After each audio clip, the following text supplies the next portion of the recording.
José Rizal, a name whispered with reverence etched in the heart of every Filipino. More than just a name, it represents a spirit, a fire that burned for freedom. Born in 1861, Rizal wasn't just a doctor, he was a writer, a thinker, a man ahead of his time. He saw the injustices inflicted upon his people by Spanish colonial rule. He knew something had to change. Rizal believed in the power of words, his novels, and exposed the corruption and cruelty of the Spanish regime. These weren't just stories, they were cries for justice, pleas for reform. They resonated with Filipinos, igniting a sense of national consciousness. Rizal's writings were revolutionary, but he wasn't a man of violence. He advocated for peaceful reform, believing education and enlightenment were the keys to freedom. He inspired generations with his intellect, his courage, and his unwavering love for his homeland. But his words were deemed dangerous by the Spanish authorities. His ideas, his influence were a threat to their power, and so they sought to silence him. Born into a well-educated family in Calamba, Laguna, Rizal's intelligence was evident from a young age. He excelled in his studies, mastering multiple languages and immersing himself in literature, philosophy, and the arts. His travels abroad to Europe and beyond broadened his horizons and fueled his desire for a better Philippines. Rizal's novels, though fictional, were deeply rooted in the realities of colonial Philippines, exposed the abuses of the friars and the plight of the oppressed Filipinos. A sequel brimming with simmering anger explored the potential consequences of continued oppression, hinting at revolution. Through his writings, Rizal gave a voice to the voiceless. He ignited a sense of national identity, awakening Filipinos to the injustices they endured. He urged them to fight for their rights not with violence but with knowledge and a united spirit. Yet his words came at a price. The Spanish authorities, threatened by his growing influence, saw him as a dangerous subversive. His writings were deemed seditious, his ideas a threat to their power. The seeds of persecution were sown. Fearing his influence, the Spanish authorities targeted Rizal. Upon his return to the Philippines in 1892, he was immediately placed under surveillance. His every move was watched, his words scrutinized. The government, threatened by his growing popularity, sought any excuse to silence him. Their opportunity came with the discovery of the Katipunan, a secret revolutionary society. Although Rizal consistently advocated for peaceful reforms, the Spanish authorities linked him to the organization, accusing him of inciting rebellion. The charges were baseless, a blatant attempt to quell his influence. Yet despite the lack of evidence, Rizal was arrested. He was imprisoned in Fort Santiago, a symbol of Spanish oppression, subjected to inhumane conditions and denied a fair trial. Exile followed imprisonment. Rizal was banished to Dapitan, a remote town in Mindanao. He was isolated, cut off from his family and supporters. Yet even in exile, his spirit remained unbroken. He continued to write, to teach, to inspire those around him. While Rizal was advocating for peaceful reforms, a more radical movement was brewing in the shadows, the Katipunan. Founded by Andres Bonifacio, the Katipunan was a secret society committed to armed revolution against Spanish rule. They saw violence as the only path to freedom.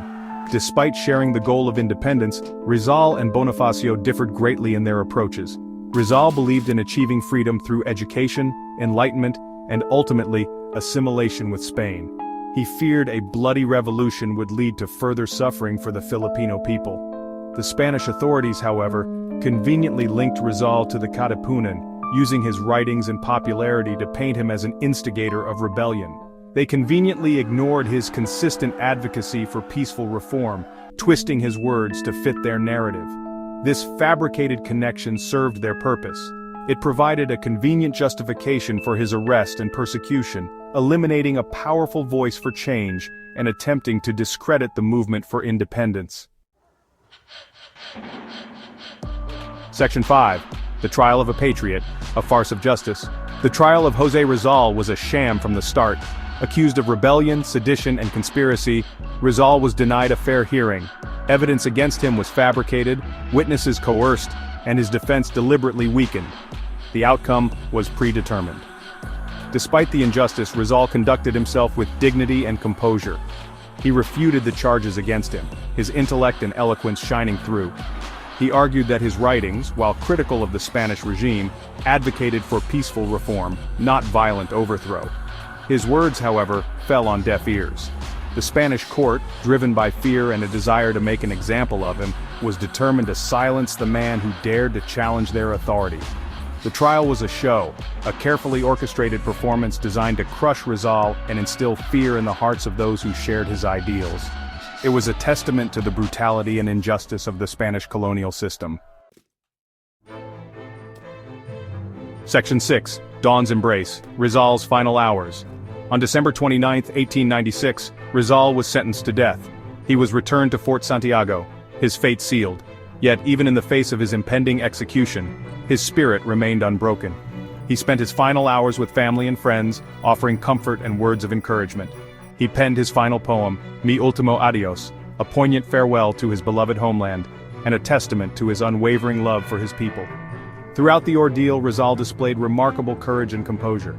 He refused to be cowed by his oppressors, facing his fate with dignity and grace.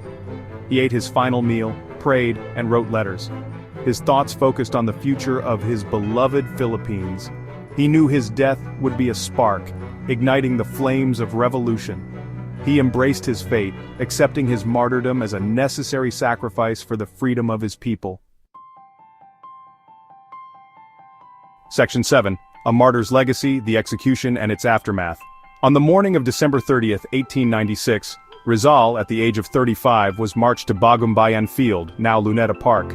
A crowd gathered, a mix of Filipinos mourning their hero and Spanish officials eager to witness his end. Rizal, facing the rising sun, refused to be blindfolded or kneel. He died standing, a testament to his unwavering spirit. His death, far from extinguishing the flames of revolution, fanned them. The execution backfired spectacularly. The brutality of Rizal's execution shocked and outraged Filipinos.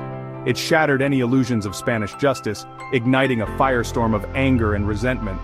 What was meant to be a symbol of Spanish power became a rallying cry for independence.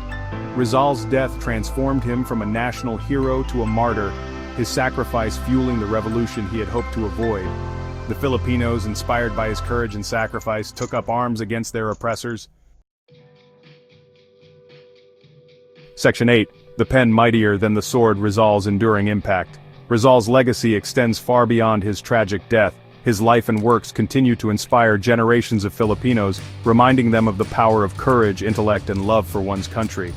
His novels, and are required reading for Filipino students, ensuring his message of social justice and national consciousness continues to resonate. His writings are studied and analyzed, his life and works the subject of countless books, films, and academic discourse. Rizal's impact on Philippine society is undeniable. He is credited with awakening a sense of national identity, uniting Filipinos under a common cause. His advocacy for education, reform, and peaceful resistance continues to shape the country's political and social landscape. He is remembered as a visionary, a man who dared to dream of a better future for his people. His legacy serves as a constant reminder of the importance of fighting for freedom, justice, and the betterment of society. Section 9. Remembering Rizal, a hero for all time. Today, Rizal stands as a beacon of hope, a symbol of Filipino pride. Monuments in his honor dot the country, his image enshrined on the Philippine peso. His life and legacy are celebrated annually on Rizal Day, a national holiday commemorating his martyrdom. But remembering Rizal goes beyond statues and holidays. It's about embodying his values, his unwavering commitment to justice, education, and peaceful change.